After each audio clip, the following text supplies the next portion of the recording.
মোটামুটি 90%।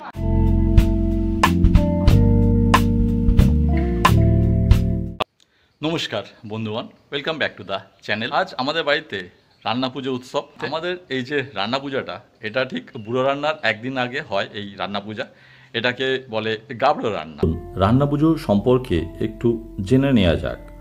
পশ্চিমবঙ্গের বিভিন্ন অঞ্চলে হিন্দুদের এই ঐতিহ্যবাহী রান্না পূজা উৎসব পালিত হয়।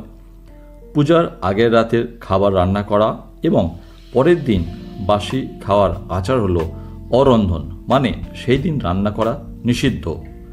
রান্না পূজা বিভিন্ন প্রকারভেদে হয়: ইচ্ছা রান্না, বুড়ো রান্না ও গাবড়ো রান্না। মূলত ভাদ্র মাসেই এই আচার পালিত হয়।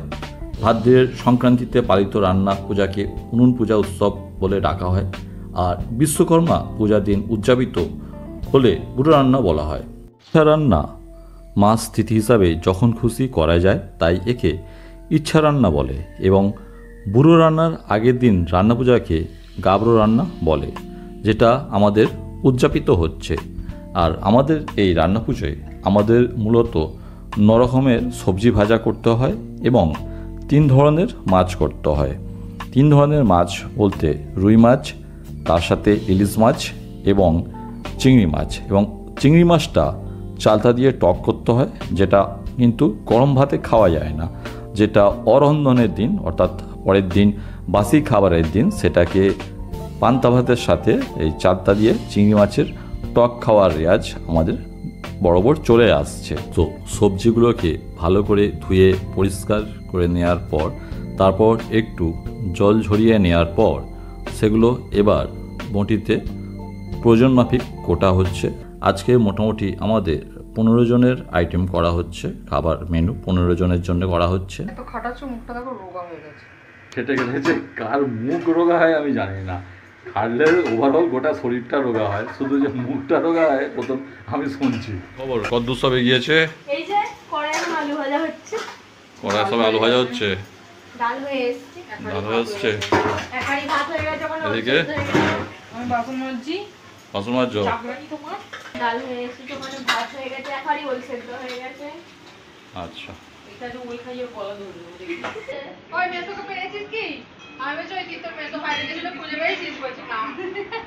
আরে যা, তোর মেসো তো বাজার থেকে বাইরে গেল। এইটাকে দেখো মোটামুটি আমি অনেকটাই মনে হচ্ছে, মোটামুটি অনেকটাই, কিন্তু সব ভাজাভাজি চলছে। এখনো রাত্রির 9:30 বেজে গেছে।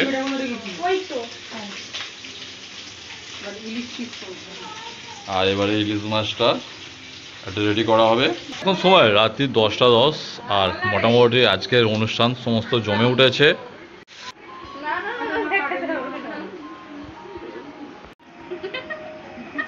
মোটামুটি 90% ভাজা সব রেডি হয়ে গেছে। আর এখানে সর্ষে বাটা দিয়ে ইলিশ মাছের ঝাল বসানো হয়েছে, আর রুই মাছ ভাজা হয়েছে।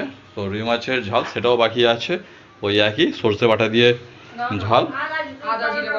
আচ্ছা, আমি একটা ভুল বললাম, রুই মাছটা আদা জিরে বাটা দিয়ে ঝাল, আর ইলিশ মাছটা সর্ষে বাটা দিয়ে ঝাল। এখন রাত্রি 11:10, আর বাচ্চা পার্টিদের খাওয়া চালু হয়ে গেছে। বাচ্চা পার্টিরা রান্না পুজো এনজয় করছে। রান্না পুজোর রাত্রিরে খেতে বসছি। এখন রাত্রির 1টা অতিবাহিত হয়ে গেছে, মানে শনিবার জায়গায় আজকে রবিবার হয়ে গেছে।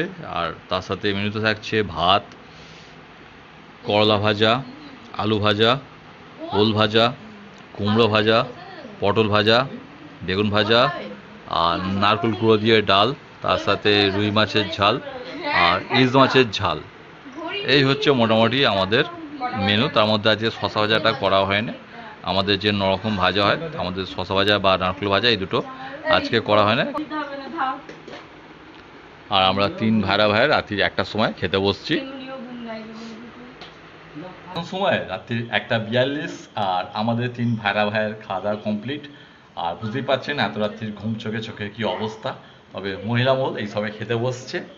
মহিলা মহলের খাওয়া দাওয়া চলছে রাত্রির 1:42 থেকে। আমাদের খাওয়া দাওয়া করিয়ে তারা খেতে বসেছে।